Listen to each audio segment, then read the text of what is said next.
But first, we turn our attention to young people, and a program specifically called Youth in Transition. Thanks to the good folks at the Winston-Salem Foundation. Let's find out all about it. Lori Bates, our director. Seated next to me, our friend who's been on the show before, Alex Hudson, who is executive director of Youth in Transition. Next to him, the very lovely Tammy Arias, who is, like me, went to Reynolds High School, although I'm sure she was a better student than I was. She's on the Youth Leadership Board for Youth in Transition. Welcome, guys and gals. How you doing? Thank you. Thank you. Alex, let's start with you. What is Youth in Transition, and what is the mission? We are a community initiative that is designed to create better supports for teenagers that are still in foster care and then extend those supports until they turn 26. All right, now you say 26. We didn't rehearse this or anything. I'm just wondering, I was always thinking there's a cutoff period or something, so people can still be in foster care up to what age? In North Carolina, currently they can be in foster care up until 18. Right. And then between 18 and 21, they have the option, if they're doing full-time school, to stay within the state custody, but after 21 to 25, so that's where we can come in on the private side. Yeah, but like anybody, I mean, somebody who's 18 years old, I mean, I remember, trying to be an 18, and you sort of need some help. You need a leg up. You need some advice. You need somebody to lean on, because that's a tough transition for anybody to make. And so I'm just wondering, Tammy, I want to get your perspective on this. Why is it so important, do you think, for people coming out of foster care to have this Youth in Transition program available to them? Because if they don't have the resources handed to them or just don't know anything what's going on in the community, then they'll probably go to doing drugs or staying in the streets or just doing bad habits. Not a good outcome. There was something I read on an email, Tammy, about this HEART project, which I think, you can correct me if I'm wrong, has something to do with getting together and sort of group counseling or helping each other, or you invite people in. I mean, I may be stumbling over that, but what is that about?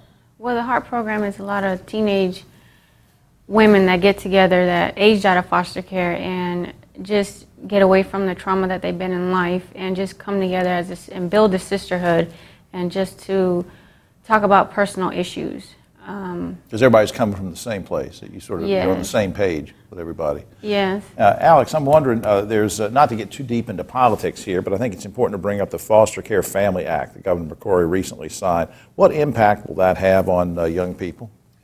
It'll be a great help, and that's one of the works of Youth in Transition, is we have direct work with young adults like Tammy, but then we also work to advocate for better systems and better policies. And so we were, Senator Tamara Beringer out of Cary County, a Republican senator, helped champion this legislation, and what it does is it allows for a more normal experience for teenagers that are still in care. Simple things like now they can have access to getting a driver's license, which they didn't before. Now their foster parents have greater latitude to sign them up for extracurricular activities or go spend the night at a friend's house without having to go through getting clearance from their social worker. Right.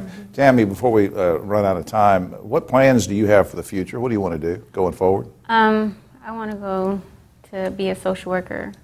Cool. I would love to help kids as much as I can. So this is, I mean, I don't want to pry or anything, but so it's the Youth in Transition things helps you personally, not just the fact that you're on the board and everything, that you're in charge of stuff, but it helps you personally, right?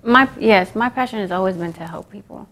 And I just feel like I'm more devoted into what I'm doing now. If I'm a part of the HEART program, if I'm using my abilities to do this type of stuff, I know that that's what I want to do. Well, bless your heart for doing that. I appreciate that. And as we wrap up, Alex, this is not, I hate to use cliches, but it's not the first rodeo for the Winston-Salem Foundation being involved with youth. You guys really believe in helping young people all the time, right?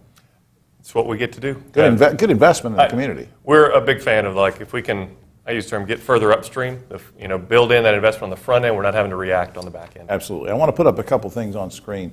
One is, of course, the regular WinstonSalemFoundation.org website. That's important to know. You can find out all sorts of information. And if you have some money you'd like to donate or set up a trust or something like that, please go to that website. There's lots of ways you can help the community. And also, there's a website up there for youthin-transition.org. You can find out all about that program. I'm so grateful to the Winston-Salem Foundation on a day-to-day basis, but I'm also grateful to folks like Tammy. Tammy, thanks for what you're doing now and what you're going to be doing to help people in the future. You'll make a great social worker. Thank you. All right.